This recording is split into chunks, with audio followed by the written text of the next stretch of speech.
In every life, in every sphere of life, there are turning points. And by turning points, I mean those moments when life turns in a new direction. Hopefully a turn for the better, but maybe not. As I thought about turning points, I thought about K-State football. Turning points are a part of its history. If you go back to the 1920s and 30s, K-State had 3 coaches in a row who ended up in the College Football Hall of Fame. I'm talking about Charlie Bachman, Bo McMillan, and Pappy Waldorf. Success at K-State was the turning point in their coaching careers.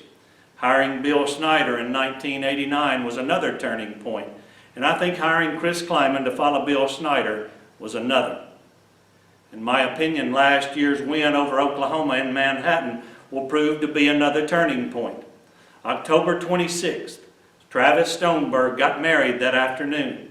I had time to watch some of it before Lori and I left the hotel. Leaving the hotel, the elevator was full of folk wearing Oklahoma gear. Naturally, they weren't too happy.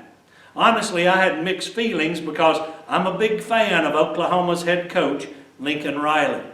K-State came out on top 48-41. I could be way wrong, but I believe we'll look back someday and remember that win as a turning point for K-State football and the real beginning of the Kleiman era. When I look back over my life, I see some turning points. I've no doubt that you see some in yours. It might be a place you lived, or a school you went to, or a friend you had, or a trip you took, or a decision you made, or something you learned. If we look back over the life of the disciples, we see some turning points too. They were Galileans and fishermen, low class, rural, uneducated. They'd probably never been chosen for anything in their life, yet Christ chooses them. They dropped everything and followed him. That was a turning point. In John 16, verse 32, while Jesus and the disciples are together for the Last Supper, he tells them that the time is coming when you'll be scattered, each going his own way and leaving me alone. When the crowd showed up to arrest Jesus, Mark wrote that his disciples deserted him and fled. As things happened over the next 3 days, the disciples were at another turning point. Would they come back or stay scattered? They came back. And what looked like a dead end became a new beginning.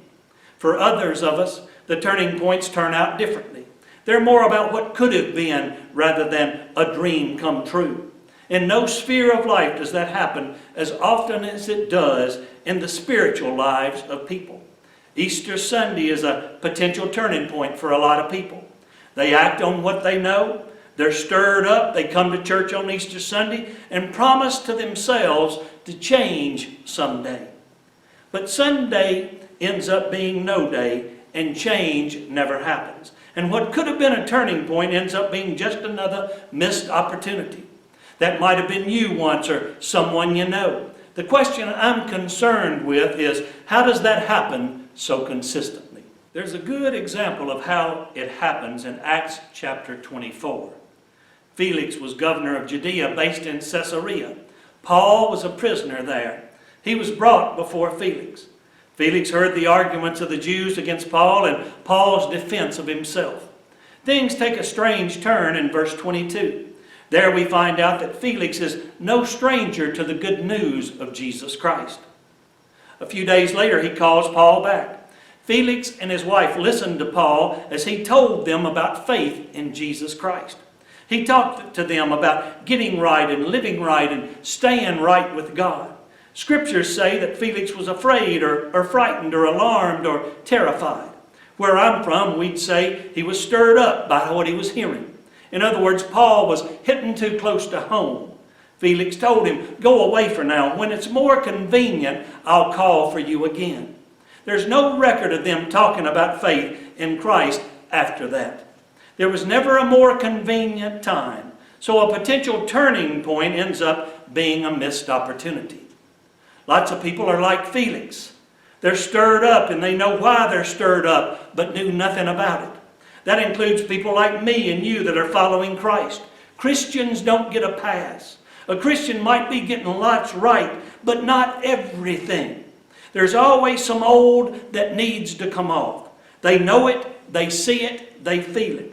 Someday when it's more convenient, they'll make the change they need to make, they say to themselves, but not now.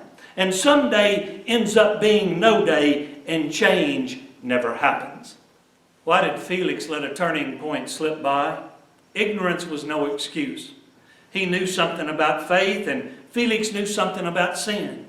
He could have blamed all of his spiritual problems and wrong choices on moral confusion. People do. At times we blame our wrong choices on moral confusion. But the truth is usually the other way around. It's not so much that our moral confusion has led to wrong choices, it's that our wrong choices have led to moral confusion. Like Felix, our trouble is not that we know too little, it's that we don't live by what we do know. He didn't make a mess of things because his soul was too far gone. If truth be told, he failed because he refused to give the good Lord a chance. The Lord woke Felix up, but that's all that God could do. Like he did for Felix, he'll wake us up, but we got to do the getting up ourselves. For some folks, that's a step too far.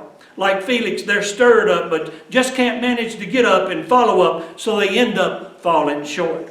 It's almost but not quite for them. And that's sad, because to almost do a thing is the same as not doing that thing at all. No, I think the problem is found in what Felix said. Remember him saying, "Go away for now. When it's more convenient, I'll call for you again." Someday when it's more convenient, we'll talk some more. And someday ends up being no day, and change never happens for Felix. I was reading an old story the other day about Satan and some demons. In it, Satan asked 4 demons to come up with a new lie that they could tell to trap more souls. The first said that he'll go to earth and tell folks that there is no God. Satan rejects it because people can look around and see that there is a God. The second says that he'll go to earth and tell people that there is no heaven. Satan rejects it because people know that there is life after death. The third demon says that he'll go to earth and tell people that there is no hell.